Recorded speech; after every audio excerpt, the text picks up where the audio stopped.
लाल यादव निरहुआ ने नामांकन किया है। लोकसभा उपचुनाव के लिए नामांकन किया गया है। स्वतंत्र देव सिंह की मौजूदगी में भी पर्चा भरा है। आजमगढ़ से बीजेपी ने निरहुआ को प्रत्याशी बनाया है। नामांकन के बाद दिनेश लाल यादव का सपा पर वार हुआ है। समाजवादी पार्टी लड़ाई से बाहर है, ये वादा किया है और ये संकेत दिया है दिनेश लाल यादव ने। निरहुआ ने कहा है कि समाजवादी पार्टी तो इस लड़ाई से ही बाहर है। यह बड़ा दावा पेश किया है। 2019 में भी दिनेश ने चुनाव लड़ा था और निश्चित तौर पर दूसरे स्थान पर रहते कड़ी टक्कर दी थी दिनेश ने, और निरहुआ ने फिर से एक बार नामांकन किया है। स्वतंत्र देव सिंह की मौजूदगी में पर्चा भरा गया है। आजमगढ़ से बीजेपी ने निरहुआ को प्रत्याशी बनाया है। नामांकन के बाद दिनेश लाल यादव ने सपा पर सीधा वार किया है। सपा ने धर्मेंद्र यादव को टिकट दिया है, उम्मीदवार बनाया है आजमगढ़ से। बसपा ने गुड्डू जमाली पर भरोसा जताया। तब त्रिकोणीय संघर्ष होने वाला है। तीनों प्रत्याशी मजबूत प्रत्याशी हैं। जातिगत समीकरण बहुत जटिल हैं और निश्चित तौर पर अगर जाति समीकरणों की बात करें तो 3.5 लाख के आसपास यादव वोट बैंक है, 3 लाख उसमें अनुसूचित जाति का वोट बैंक है और 3 लाख मतदाता उसमें मुस्लिम मतदाता हैं। तो निश्चित तौर पर त्रिकोणीय संघर्ष होगा, कड़ा संघर्ष होगा। हर पार्टी ने जातीय समीकरणों को ध्यान में रखते हुए ही अपने प्रत्याशी को मैदान में उतारा है। धर्मेंद्र यादव अखिलेश के बेहद करीबी माने जाते हैं, तो निश्चित तौर पर समाजवादी पार्टी का पूरा समर्थन उनको प्राप्त होगा, कार्यकर्ताओं का समर्थन प्राप्त होगा। निरहुआ की भी अच्छी खासी लोकप्रियता है, भोजपुरी समाज में भी अच्छी खासी लोकप्रियता है, तो निश्चित तौर पर दिनेश लाल को भी अच्छा खासा वोट बैंक शिफ्ट हो सकता है। और गुड्डू जमाली कड़ी टक्कर दी थी मुलायम सिंह यादव को। गुड्डू जमाली ने, बसपा के कद्दावर नेता हैं, मुस्लिमों के बीच में अच्छी पैठ रखते हैं और निश्चित तौर पर मुस्लिम और अनुसूचित जाति मतदाता का भी यहां पर सीधे तौर पर गठजोड़ देखने को मिलेगा। मैं यही कहूंगा आजमगढ़ की जनता से कि भैया आप लोगों ने परिवार के लिए, जाति के लिए, धर्म के लिए बहुत बार सोचा।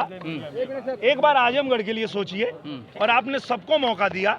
एक मौका हमको भी दे के देखिए। अगर इन 2 साल बचा है, 2 साल में अगर मैं अच्छा नहीं करूंगा तो आप बदल दीजिएगा। 2 साल बाद तो चुनाव होने वाला ही है।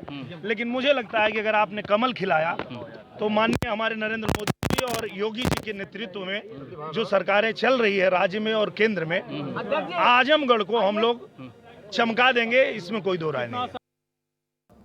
तो आजमगढ़ लोकसभा उपचुनाव में बीजेपी ने निरहुआ को प्रत्याशी बनाया है।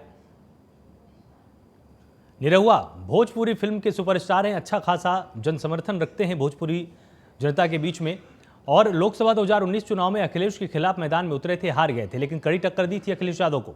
इसके साथ ही आजमगढ़ लोकसभा उपचुनाव में बीजेपी के निरहुआ को प्रत्याशी बनाया है। 35% वोट इन्होंने 2019 में हासिल किए थे और अगर अखिलेश यादव की बात करें तो 60% के आसपास वोट बैंक उनके पास शिफ्ट हुआ था।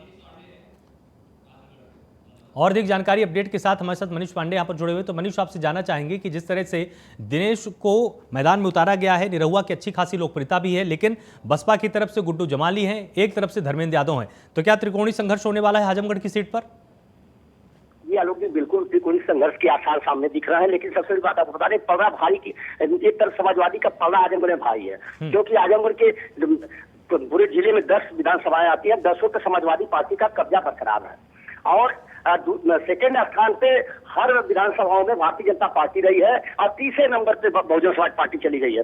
इसलिए कयास लगाया जा रहा है कि समाजवादी पार्टी का किला अभी भी मजबूत है और उसमें सेध लगाने के लिए निरहु बहुत मजबूती से लगे हुए हैं। अब देखना होगा कि कितना सेध लगा पाते हैं।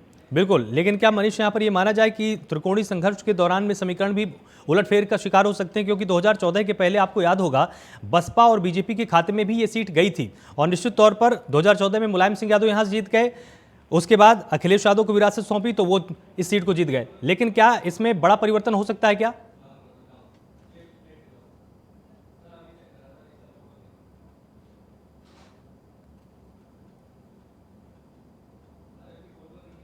मनीष से हमारा संपर्क टूट गया है, उनकी आवाज़ हमारे पास नहीं आ रही। थोड़ी देर में हम उनसे संपर्क करने की कोशिश करेंगे। तब तक आपको बता दें कि निरहुआ ने नामांकन कर लिया है। स्वतंत्र देव सिंह की मौजूदगी में नामांकन किया गया है और निरहुआ ने भरोसा दिलाया है जनता को कि मैं 2 साल में ही आजमगढ़ को चमका दूंगा अगर आपने मुझ पर भरोसा किया, और साथ ही ये भी कहा है कि अगर मैं 2 साल में ठीक से काम न करूं तो आप मुझको 2024 में हटा सकते हैं। वहीं